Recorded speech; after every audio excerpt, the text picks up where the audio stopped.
Hello guys, நாம் இந்த வீடியோவில் எதை பற்றி பார்க்க போகிறோன்னா பள்ளி கல்வித்துறையிலேருந்து வந்திருக்கக்கூடிய ஒரு முக்கியமான அறிவிப்பை தாங்க இந்த வீடியோவில் பார்க்க போகிறோம். வாங்க வீடியோக்குள்ளே போகலாம்.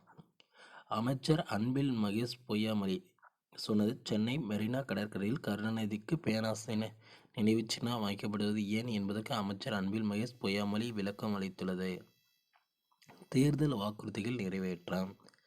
திருவாரூரில் பள்ளிக் கல்வித்துறை அமைச்சர் அன்பில் மகேஷ் பொய்யாமொழி நிருபருக்கு பேட்டி அளித்தார். அப்போது அவர் கூறியது: தமிழ்நாடு தொடக்கப்பள்ளி ஆசிரியர் மன்றம் மற்றும் ஜாக்டோ ஜியோ அமைப்பின் கோரிக்கைகளை முதலமைச்சரின் கவனத்துக்கு கொண்டு செல்லப்படும். ஆசிரியர்களின் உரிமைகள் மற்றும் நன்மைகளை பெற்றுத் தருவோம்.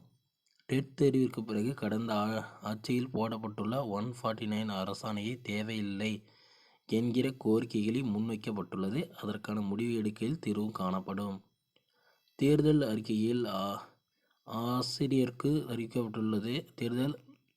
தேர்தல் காலத்தில் அளிக்கப்பட்ட வாக்குறுதிகள் நிறைவேற்றப்பட்டு வருகிறது. அதன்படி வெயிட்டேஜ் முறையால் பாதிக்கப்பட்டவர்களுக்கு பணி வாய்ப்பு வழங்குவது குறித்து தேவையான நடவடிக்கை எடுக்கப்படும். விதிமுறைகளை பின்பற்றாமல் கடந்த காலத்தில் எந்தவித விதிமுறைகளும் பின்பற்றாமல் 515 பள்ளிகள் தரம் உயர்த்தப்பட்டுள்ளது. தரம் உயர்த்த அவசியமே இல்லாத பள்ளிகளுக்கு தரம் உயர்த்தப்பட்டுள்ளது. இதனால் மேல்நிலை மாணவர்கள் சேர்க்கை 11% குறைந்துள்ளது.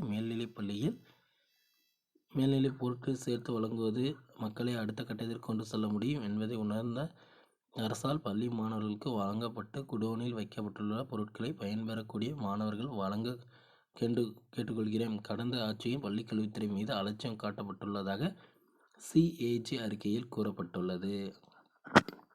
கூடிய விரைவில் பார்த்திங்கன்னா முதலமைச்சர் கவனத்திற்கு இந்த 149 ஜியோ கொண்டு செல்லப்படும். அப்புறம் அங்கே பார்த்திங்கன்னா தள்ளுபடி செய்யறதுக்கான வாய்ப்புகள் இருக்குங்க. இதனால் நியமன தேர்வு ரத்தாகிறதுக்கான வாய்ப்புகளும் இருக்குது அப்படின்ற தகவல்கள் அனைத்தும் பார்த்திங்கன்னா அன்பில் மகேஷ் பொய்யாமொழி கூறியிருக்காருங்க.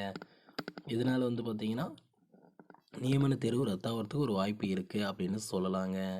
இதுதாங்க அன்பில் மகேஷ் பொய்யாமொழியும் சொல்லியிருக்காரு. அதாவது பார்த்திங்கன்னா கடந்த ஆட்சியில் பார்த்திங்கன்னா பள்ளி கல்வித்துறை மூலம் ஒரு அலட்சியம் காட்டப்பட்டிருக்கு அப்படின்னு சிஏஜி அறிக்கையிலும் கூறப்பட்டுள்ளது. ப்ளஸ் பார்த்திங்கன்னா 149 ஜியோ பார்த்திங்கன்னா முதலமைச்சரின் கவனத்திற்கு கொண்டு செல்லப்பட்டு அங்கே பார்த்திங்கன்னா அவர் அதை நீக்கிறதுக்கான வாய்ப்புகள் இருக்குது.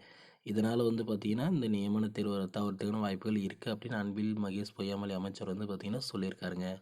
ஓகே ஃப்ரெண்ட்ஸ், இந்த மாதிரியான யூஸ்ஃபுல்லான வீடியோஸ் வேணால் நம்ம சேனலை சப்ஸ்கிரைப் பண்ணி வச்சுக்கோங்க. அப்போ தான் நான் போடக்கூடிய ஒவ்வொரு வீடியோவும் உங்கள் மொபைலுக்கு நோட்டிஃபிகேஷனாக வரும் ஃப்ரெண்ட்ஸ். தேங்க்யூ.